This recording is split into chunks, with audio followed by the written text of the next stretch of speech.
के दाने जितना साइज होता है उसके बीज का, और वहां से क्या निकलता है 300 फुट का पेड़। आपके कंप्यूटर में होती है ना विनजिप, फाइलें छोटी करने वाली, ये होता है असली जिप। कितना बड़ा पेड़, this is such a thing कि इतना बड़ा पेड़ एक छोटे से सीड में डाल देना। And then if you see other thing, brain, मैं जैसे पहले बता रहा था, आप सबको लगता है आपके पास ब्रेन है? कितने लोगों को लगता है? अच्छा, कितने लोगों ने अपना सिर खोल के देखा है? तो मैं कैसे मानूं? तो जैसा मैंने बता रहा था, there is a book by the brain करके बुक है, डॉक्टर रिचर्ड रेस्टेक। उसने लिखा कि न्यूरॉन जो होता है, एक ब्रेन का सेल, न्यूरॉन का अगर हम सर्किट डायग्राम देखें, वो आपके इंटेल i7 प्रोसेसर से ज्यादा खतरनाक होता है, और एक न्यूरॉन में 80 जीबी का डेटा आ जाता है, और एक दिमाग में 10⁻11, कितना हो गया 10⁻11? तो मतलब कि 10,000 करोड़ न्यूरॉन्स होते हैं। कितने न्यूरॉन्स होते हैं, तो कितना डेटा स्टोर हो सकता है आपके अंदर। तो इसको थोड़ा यूज करना चाहिए, नहीं तो उसको जंग लग जाएगा, है कि नहीं? तो आगे अगर हम देखें, आपने सैटेलाइट देखा? You have seen the satellite? एक सैटेलाइट कितना बड़ा होता होगा जो भेजते हैं ऊपर? जरा मान लेते हैं इतना, आधा हॉल जितना है, कितना हो गया सैटेलाइट, चलो मान लिया। उस सैटेलाइट को ऊपर भेजने के लिए कितना पैसा लगता है, कितना दिमाग लगता है, कितने साइंटिस्ट बैठे होते हैं, काम कर रहे होते हैं, कितना पैसा लग जाता है। फिर हर चीज को वो मेजर कर रहे होते हैं, उसका स्पिन क्या है, वेलोसिटी क्या है, डायरेक्शन क्या है, टॉर्क क्या है, वेक्टर क्या है, सब कुछ लगे होते हैं दिमाग खराब करने। एक पूरा कंट्रोल सेंटर होता है कि नहीं, पूरा देख रहे होते हैं, मॉनिटर कर रहे होते हैं। एक छोटा सा सैटेलाइट जो कुछ टन का है, कुछ टन का, 5, 6, 10 टन का, उसको एक ऑर्बिट में बिठाने के लिए कितना पैसा और कितना दिमाग लगता है। अब हम बात करते हैं, जो हमारी पृथ्वी है, इसका भार है 6 × 10⁻21 मीट्रिक टन। मतलब 6 के पीछे 21 जीरो लगा दो, 6 के पीछे 21 जीरो लगाने के बाद मीट्रिक टन, इतना इसका वेट है। 10,200 किलोमीटर पर आवर की स्पीड है इसकी। झटका लग रहा है कोई? झटका लगा कोई? जब लगता तो अलग बात है। इतनी स्पीड से वो घूम रही है। अब एक छोटे से सैटेलाइट को ऑर्बिट में डालने के लिए इतना पैसा और दिमाग लगता है, और पृथ्वी, जब बाकी ग्रह वो सूर्य के पास घूम रहे हैं, जो भी कर रहे हैं, और अपनी ऑर्बिट में बैठे हैं, वो बाई चांस आ गए, अपने आप ही आ गए, उनको किसी ने नहीं डाला, उनको किसी ने नहीं डाला, है कि नहीं? अपने आप हो गया। न्यूटन का नाम सुना आपने? अगर न्यूटन के दिमाग में ना आता कि सेब नीचे क्यों गिरा, तो जिंदगी कितनी आसान होती, है कि नहीं? हम आराम से कुटिया में बैठ के भजन कर रहे होते जंगल में, कंदमूल खाते, आराम से बढ़िया भजन करते, लकड़ियां लेके आते, चूल्हा वूल्हा जलाते, शाम को सो जाते। न्यूटन के 3 लॉ के चक्कर में मर रहे हैं, है कि नहीं? पढ़ाइयाँ करनी पड़ रही हैं। तो न्यूटन जो था, एक्चुअली न्यूटन का लोगों को पता नहीं है। लोगों को लगता है कि जितने साइंटिस्ट थे सारे के सारे नास्तिक थे, ऐसा नहीं था। न्यूटन 16 साल की एज में, जो थ्योरी जितनी भी न्यूटन के 3 लॉ ऑफ मोशन है, जो भी उसने साइंस वाइंस दी न्यूटन ने, वो 16 साल से 20 साल की एज में दी, 5 साल में बस, दैट्स ऑल, 5 साल। और उसके बाद न्यूटन ने एक बुक लिखी द कैलकुलस के ऊपर, कैलकुलस के ऊपर एक छोटी सी बुक लिखी। उसका प्रीफेस अगर आप पढ़ेंगे तो उसमें न्यूटन लिखता है कि मैंने कोई लॉ नहीं बनाया, लॉ जो भगवान ने जो लॉ बनाए हैं, मैंने सिर्फ उनका मैथमेटिकल फॉर्मूला दिया, और laws are not made by me. Gravitation पहले थी कि नहीं कि न्यूटन ने बनाई? उसने तो लॉ दिया ना, G × m1m2/r², यही था ना फॉर्मूला। तो न्यूटन का एक फ्रेंड था नास्तिक, और हाँ, न्यूटन ये देने के बाद 20 साल काम करने, 15 से 20 साल में उसने किया। उसके बाद उसको ऑक्सफोर्ड यूनिवर्सिटी में वाइस चांसलर की पोस्ट ऑफर हुई। न्यूटन ने वो रिजेक्ट कर दी और वो चर्च में जाके मॉन्क बन गया। That was Newton. तो न्यूटन भगवान को मानता था। तो न्यूटन का फ्रेंड था नास्तिक। तो न्यूटन ने क्या किया, एक दिन ना ऐसे बनाया, एक इलेक्ट्रोमैकेनिकल मॉडल बनाया, ग्रहों को घूमने वाला, चाबी वाला, उसमें घूमते थे ऐसे, बड़ा सुंदर सा मॉडल बनाया। उसका फ्रेंड एक दिन आया, कहता न्यूटन यार ये बड़ा अच्छा मॉडल है यार, बड़ा सही बनाया, किसने बनाया? तो न्यूटन कहता यार रात को नहीं था यहाँ पे, मैं सुबह उठा यहाँ पे, किसने दिया मुझे नहीं पता, रात को तो नहीं था यहाँ पे। कहता क्यों मजाक कर रहे हो यार, बताओ ना किसने? कहता मुझे नहीं पता। न्यूटन कहता रात को तो नहीं था, सुबह आ गया यहाँ पे। कहता है मुझे भी अपने घर के लिए बनवाना है। तो न्यूटन कहता ओ मूर्ख, अगर ये मॉडल बाई चांस नहीं आ सकता, अपने आप नहीं आ सकता, तो जो एक्चुअल सोलर सिस्टम है वो बाई चांस आ गया, उसको किसी ने नहीं बनाया, वो अपने आप बाई चांस घूम रही है पृथ्वी। सैटेलाइट डालने में इतनी मेहनत लग रही है, चंद्रयान भेज रहे हैं, मंगलयान भेज रहे हैं, मोदी साहब भाषण दे रहे हैं, हमारे वैज्ञानिकों ने ये कर दिया वो कर दिया, तो जो एक्चुअल साइंटिस्ट है उसको क्रेडिट नहीं दे रहा।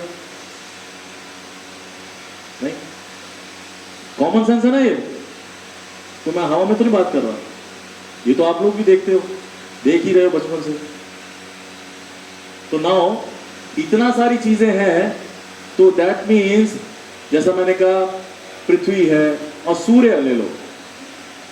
सूर्य जो है, जो 1 सेकंड में जितनी लाइट वो फेंकता है, जितनी एनर्जी वो फेंकता है 1 सेकंड में, उतनी एनर्जी से 100 साल तक आपके बल्ब चल सकते घर के, जो 1 सेकंड में वो एनर्जी फेंकता है। 100 साल आपकी पृथ्वी उजागर रह सकती है उससे, बिजली जल सकती है उससे। इतनी एनर्जी कहां से आ रही है? तो इतने सारी चीजें हैं, जैसे मैंने बताया, छोटे से बीज में वो डाल दिया, पृथ्वी को सेट कर दिया, घुमा रहा, तो that means there is some design behind it, there is a designer behind it. इस यूनिवर्स में रैंडमली हो रही चीजें, उसके पीछे कुछ डिजाइन है, कुछ पैटर्न है। तो डी स्टैंड्स फॉर डिजाइनर,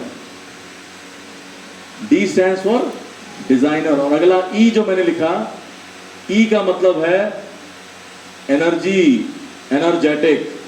सूर्य वाली एग्जांपल जो मैंने दी कि जितनी एनर्जी वो एक बार में फेंकता है, सॉरी मैंने गलत बोल दिया, 100 साल नहीं, 5 लाख साल तक, 5 लाख साल तक आपके बल्ब जल सकते हैं उतनी एनर्जी से। इतना वो 1 सेकंड में छोड़ देता है।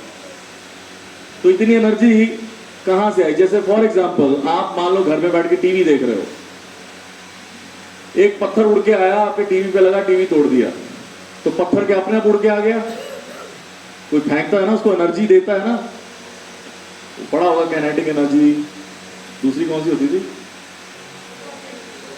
Potential energy. हाँ, तो किसी ने तो उसको फेंका ना, कोई एनर्जी दिया उसको। तो सूर्य में एनर्जी कहां से आ रही है? अब बच्चे बोलेंगे, मैं बताता हूं। As per the science book of 10th standard, sir उसमें हाइड्रोजन होती है। आपको नहीं पता? हाइड्रोजन जब मिलती है आपस में, 2 हाइड्रोजन मॉलिक्यूल जब मिलते हैं ऐसे, तो धमाका होता है। क्या बनता है फिर? हीलियम बनती है। वो हीलियम बनने से एक एक्सोथर्मिक रिएक्शन होता है, उससे हीट लाइट प्रोड्यूस होती है, वो आ रही है, वो हाइड्रोजन की वजह से होता है। भगवान कहां से आ गए बीच में? तो मेरा क्वेश्चन है, हाइड्रोजन कहां से आई? यूनिवर्स में हाइड्रोजन कहां से आई? अच्छा, फिर कहते हैं जी, आपने पढ़ा होगा साइंस की बुक में कि एक स्टार, जो स्टार होता है उसका कैसे फॉर्मेशन, कैसे होता है, स्टार कैसे पैदा होता है?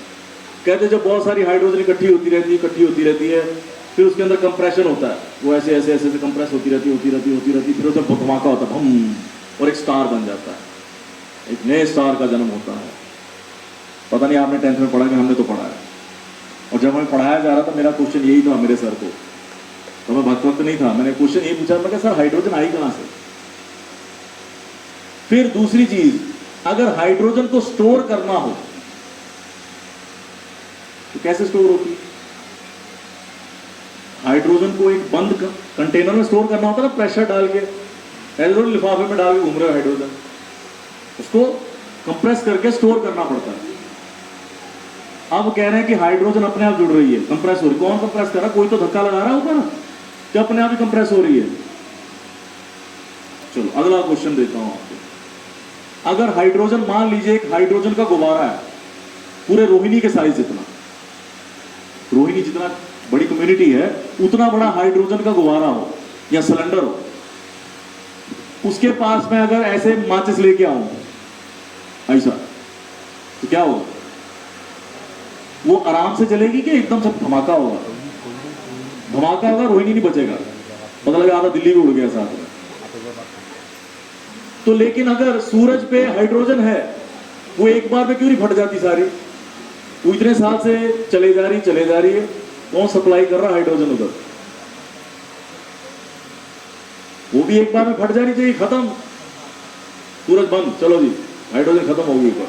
वो खत्म नहीं हो रही, कितनी हाइड्रोजन है उधर?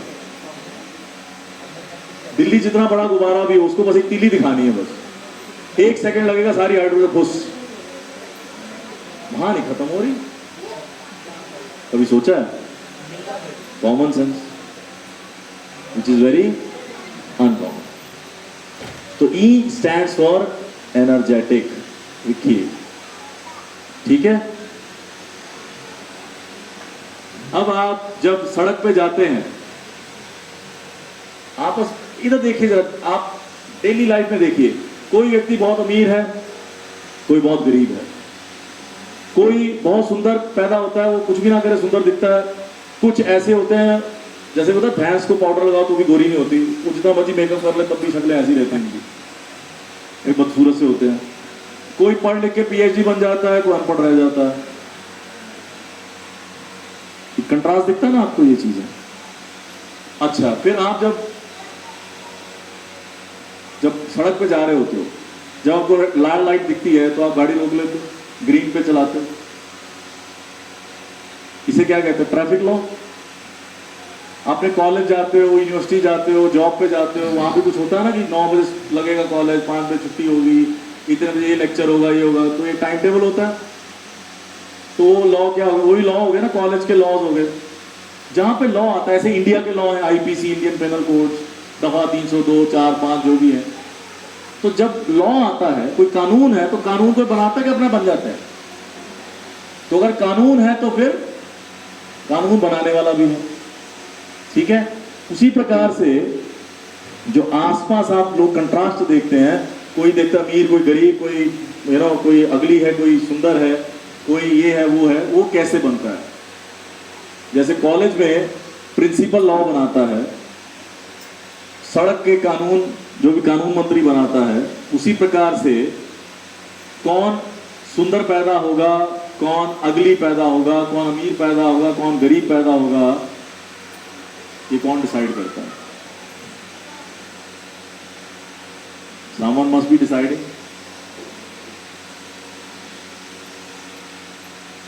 और आप देखिए इवन पीरियोडिक टेबल में भी देखिए, अगर साइंस की बात करें तो लेफ्ट से राइट तक जो एलिमेंट डाले जाते हैं वो एक सिस्टम फॉलो करते हैं। ऐसे नहीं कि मन किया तो डाल दिए, देयर इज अ पैटर्न, तब उनको डाला जाता है, there is a law they follow. तो कहने का मतलब है कि हर जगह पे हमें लॉ मिलते हैं। जैसे आपने कोई चीज ऊपर फेंकी वो नीचे आएगी, ग्रेविटेशनल लॉ, फिजिक्स के लॉज हैं, केमिस्ट्री के लॉज हैं, पढ़ते हैं ना, हर जगह पे लॉ है, कॉलेज में लॉ है, इधर लॉ है, उधर लॉ है, तो लॉ बनाने वाला भी कोई है। उसी प्रकार से लॉज ऑफ ऑप्टिक भी याद होगा आपको, तो करते हैं ना, प्रिज्म में पेन लगा के देखते थे लाइट किधर जा रही है, नो सारे एक्सपेरिमेंट कर रखे होंगे आपने, लॉ ऑफ थर्मोडायनेमिक्स सब कुछ है।